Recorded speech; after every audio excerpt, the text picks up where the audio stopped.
Welcome back to Neon Static. I'm Eric Hayden, joined by Jeff again. Hello, everyone. Great to be back. We're here for game 2.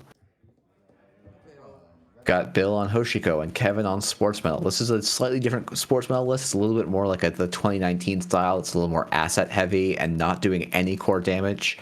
And Bill's Hoshiko is the second AMT winner. The name I have immediately forgotten is called Devil's Makua. Yeah. Or Mamakua. It's a big Amakua deck. It's a big like Ma, Amakua, and Ace Informant, and just lots of kind of run-based synergies. It's like Kevin's first turn I slightly missed was probably RLC, gaining credits, installing cards, and probably some draws. It looks like it was probably RLC for credits and cards, and then install. As I looked away, we had a Laundry, Archives, and Steel of Vitruvius right off the bat. Oof. Interesting. In the original Vitruvius art there. Yeah. That's something you love to see as the runner, just a free Vitruvius floating out there. Running HQ here. Yeah, this probably looks like Flood, and that's our Hyperloop extension.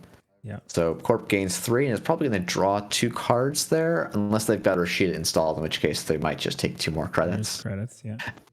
And Kevin's deck is a little bit credit hungrier because it runs 3 Basses as well as 3 Biotic Labors. So it's lots of fast advanced tools. And it's definitely like if the match goes long, the Aeneas Informants that are in Bill's deck will do a lot of work. But I suspect this matchup is actually just going to be too fast for that. So Bill's last click is going to be Fermenter, which is a great piece of econ for this deck because it's not click intensive, and doesn't like get in the way of anything else. Yeah, fermenters are fantastic. Economy set, forget, and if the corp wants to waste time purging, it's great, honestly. Yeah. So Kevin's got a fairly big hand here. It looks like none of those cards were Rashida's, which is pretty surprising. We're going to red level clearance again. Just red level clearance is nice little smoothing gas. And install a card on R&D. Install apologies for some of the choppiness, working through some technical difficulties. Look, there's a virus in hand, so it's actually not impossible to just kind of purge the fermenter naturally when doing accesses. Okay, so it looks like maybe the RLC was just cards and credits again, and then 2 installs once again. All right, back over to Hoshiko, draws her card, takes her credit tax. As Bill, I'm pretty happy to just keep running here. We don't actually have multi-access, just like in the last game. Actually, no, that's not quite true. We have a single Wake Implant, and we've got 2 Maws. So with only 3 copies of like targets, you probably do want to be running fairly aggressively. And the nice thing is that Hoshiko will keep drawing you cards, so you can spend maybe 1 click to draw, and you'll still probably see enough of your deck in time to kind of make things have a good shot in the matchup. Yeah. Oh, this is of course I can only show one side of Hoshiko here, but we found in Trash of Rashida. Yep. Now we're going to install a Botchless on the R&D ice. And there is only a single magnet in Kevin's Sportsmetal list, so have some options. Right, magnet is absolutely critical in any Anarch matchup. Being able to pull the Botchless around. Yeah, and I've had many a great game where I get the runner to install a Botchless on the magnet for me by just doing a fun soul read. All right, we're back over to Kevin. Looks like we're installing the new remote, installing an upgrade in R&D, and I think that basically has to be the Giordano. Actually, could also be the Mavirus, which I think is a nice little include here too. And then last click is taking a credit. It's a very interesting Sportsmetal board state where he hasn't scored anything and he's got 4 uniced remotes. Right. Kevin, of course, could be taking the game loss with the Tranquility home grid on R&D, but yeah, we'd hope not. So All right, Bill taking a little bit of a think. You definitely need to figure out what the right way is to approach this board state. You've got a couple of different options. Wake and Looks plant like we're coming going down. to install the wake, though, which is probably my favorite. Having that in hand's pretty nice. Because HQ is wide open, you can charge it up, and you probably will get into R&D at some point in the game. Yeah, with the Botulus ticking away, it makes rezzing that ice in the first place very, very painful for the corp. For sure. We see an Audacity in hand. That's it's always a thing you're a little bit afraid to see. Looks like we're going to see probably the Audacity a second time. I couldn't quite tell from our angle, but it looked kind of greenish. Looks like we're just going to go in for number 3, which, you know, makes a ton of sense. You're drawing cards. You're getting R&D access here as well. Oh, okay, maybe not. Maybe Kevin was just preemptively shuffling. Yeah. Which, to be fair, is what I would be doing as well. Especially, actually, if there's no agendas in my hand, I definitely, as the corpse, start shuffling my hand there to try and bait a little bit. But last click is going to be moshing, which is a very nice card to hit here because it just throws away a bunch of useless cards and turns them into much more useful cards. Very excited And in this about matchup, there's a lot of blank cards. the recently previewed moshing prize art for, I think it's the next circuit openers that are coming up. Yeah, I think that's the circuit opener 2. Pretty sweet. Yeah, that should out. That should hopefully will be in people's hands before too long. Yeah. Kevin icing All right, installing. R&D. Yeah, double icing R&D, installing another remote, which makes me think a bunch of these cards have to be agendas because, like, just setting up for some Audacity lines where there was too many agendas in hand or something. It's kind of what this feels like to me. But just lots of. It's funny how there's so many start a turn triggers for Anarchs to keep track of these days. I'm very used to Shapers being like, oh yeah, you know, I'm gonna sell something to Aesop, I'm gonna pop an SMC, I'm gonna like do a dozen different things, and then they're going, all right, I'll take my turn. And they're like, oh no, I haven't spent my click yet, and that sometimes the Anarch decks feel like this a little bit. So click 1 is install the Aeneas. Click 2 is going to then be pop the Fermenter. Aeneas Informant's going to be really nice for going and checking these remotes with some very reasonable tempo, or even just checking HQ because there's probably assets abound in this list. And Aeneas is kind of a squirrely card that until recently I hadn't seen until the AMT where it was featured in this list. So we saw Kevin reading because it is not a standard one. It's it was very it actually, I think, won world. I forget if it was in the winning deck list or the second place deck list. That was sort of a big max value kind of engine, and so it was the same combination of Aeneas Informant plus Maw, and yeah, it was a very interesting read in a meta that was full of like Tranquility home grids that you didn't want to trash, but you would access as doing part of other stuff. So it was a way to make the remote basically less expensive to res. Okay, so we're seeing a Biotic Labor. We're seeing a Tranquility home grid. We are putting the agenda on the Tranquility home grid to get 2 credits back, and then we are scoring a Mega Pre from hand. And that won't get actually, no, that won't get an agenda counter because despite there being 3 agendas in Bill's score area, none of them are Mega Pre's. So Kevin is only getting a single point out of this, but this is most of, well, actually, it's not quite most of the 1-pointers. There's actually a lot of 1-pointers in this list, so not the ideal one for Kevin here, probably, but definitely not the end of the world.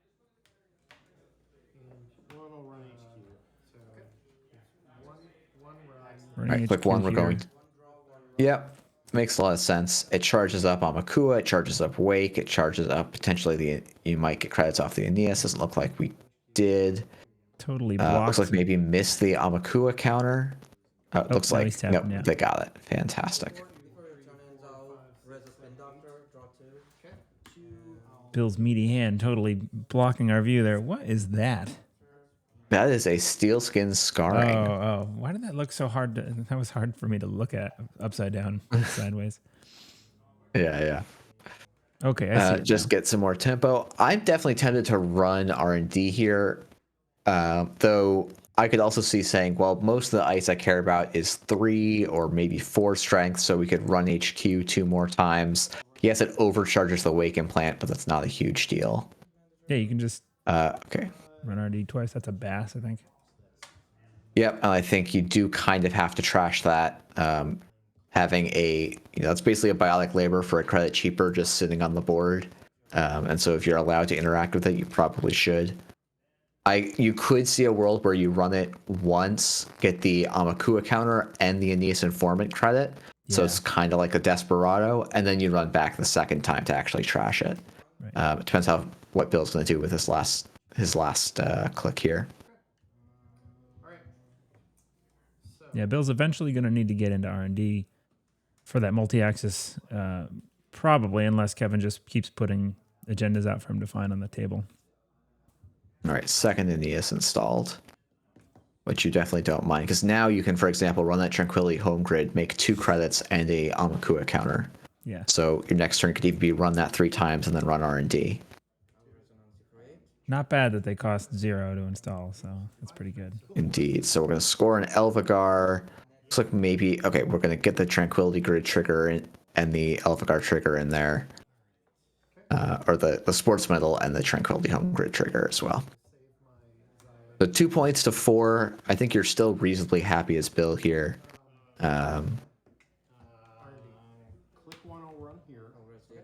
Run the Tranquility Home Grid. Take 2 credits. Yep, so exactly the line I was talking about. Amakua See, hopefully he remembers the Amakua here, because that's an important part of making this turn efficient. Yeah. It doesn't look like he... Oh, he didn't. He's going again. Hopefully he'll know this at some point here. Yeah. I feel like once you do it a couple of times, you're going to be like, oh, where did my stuff go? There's the Maw. It's interesting. The Maw is not actually going to fire this turn. Running HQ. So, yeah, the first time you access a card that's not in archives. Yeah, so Bill's already accessed cards this turn, so Maw will not trigger this turn. Unless there's a rules misplay here, but we'll see. That's a spin. Yeah. It's a Spin Doctor. It looks like it's an HQ access. Maw is one of those very weird cards to resolve. Well, okay, it doesn't... Maw would never trigger here, so that's all good. Maw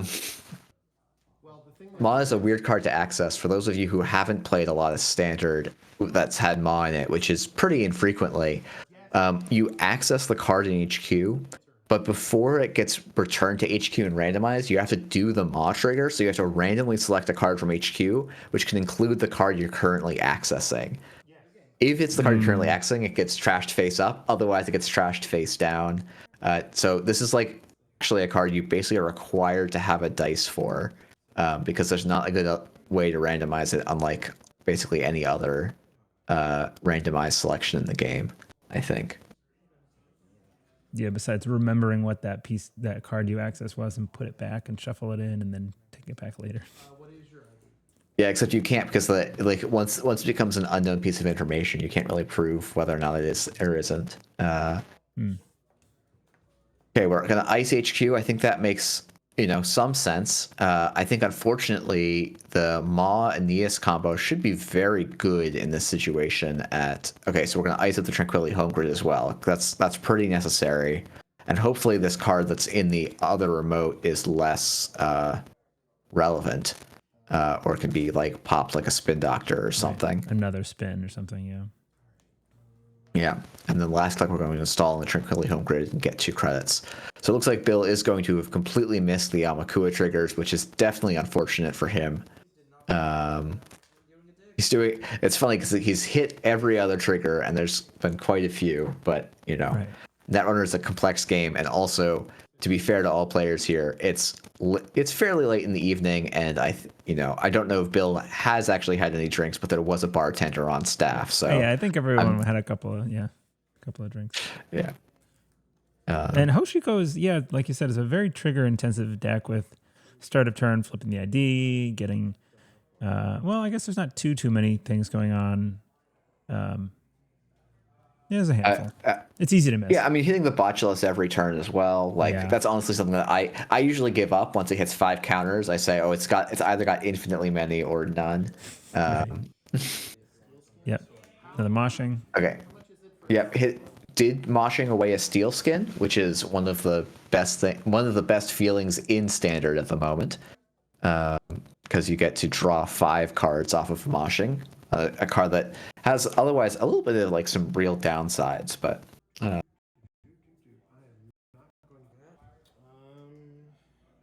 right. I really want to, as Bill, run this remote here, run the spin, probably actually run the spin doctor, then run the unice remote. Right.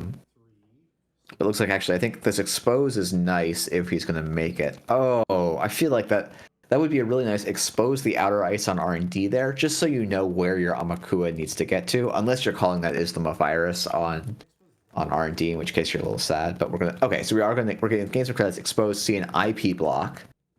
Which is a really nice piece of tech. It's a little bit, it's a one of in the Sportsmetal list, but a very nice little anti-AI hate card, and also just a very, very strong barrier. You see this in a lot of decks, even when AIs are not in the meta. So Bill should be taking a tag here. Oh, that was an no, because he just expose. exposed it, so he should be getting an Nice. Amakua counter here. Yep. And then I would probably make the run on the Spin Doctor, but I think making the run on this remote is pretty reasonable as well. It is an Elvigar Bifurcation. So lots of points installed on the board. And it looks like, I think that's 1, 2, 3, 4, 5. Yeah, it's going to be 6 points in Bill's score area here. So. Yep. It's interesting that Elvigar has been on the board for a very, very long time. Yeah. Kevin Snow playing. Bill's sitting on a artificially underpowered Amakua. Should be on 4 or 5 virus tokens on there. And yeah, I think Devil so. Charm.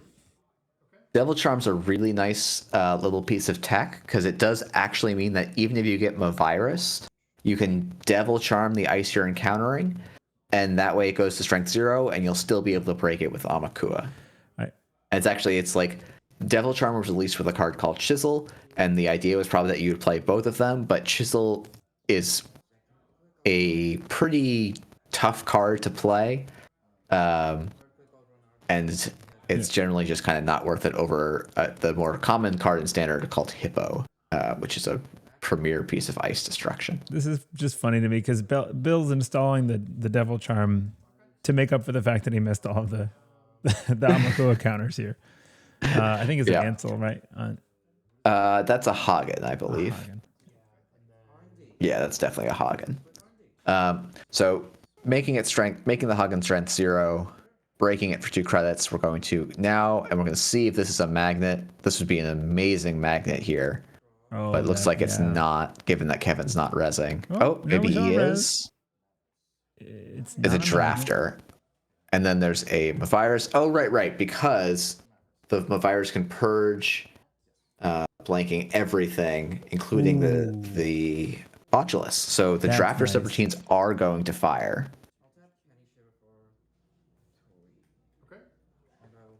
Yeah, that's pretty slick. Yeah.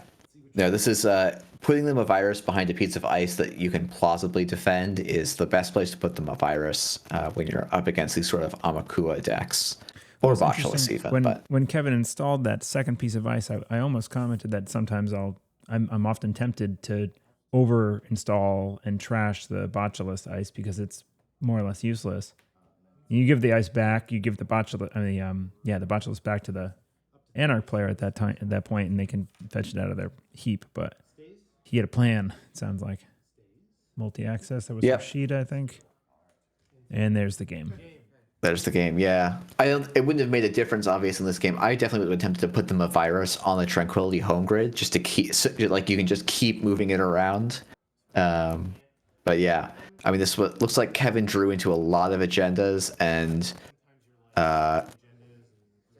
was going to have a hard time finding a path to clear them. And Bill drew cards at the right time, honestly. Having the Amakua, having the Wake Implant, and 2 Aeneas's quickly, and then having the economy to for Mama. Like this is part of why that why this Makua deck is like such a solid shell. It's really consistent at getting into board states that are quite scary. Yeah. How many times did we see Maw trigger? I don't remember if there was. Were there? I don't think it triggered once, but yeah, it did not trigger the entire game. Right. But It it's a threatened. really What were you it caused Kevin to go and put a bunch of ice down, take time off, and it is also really good in the late game against Sportsmetal because you get to take their combo pieces out of hand.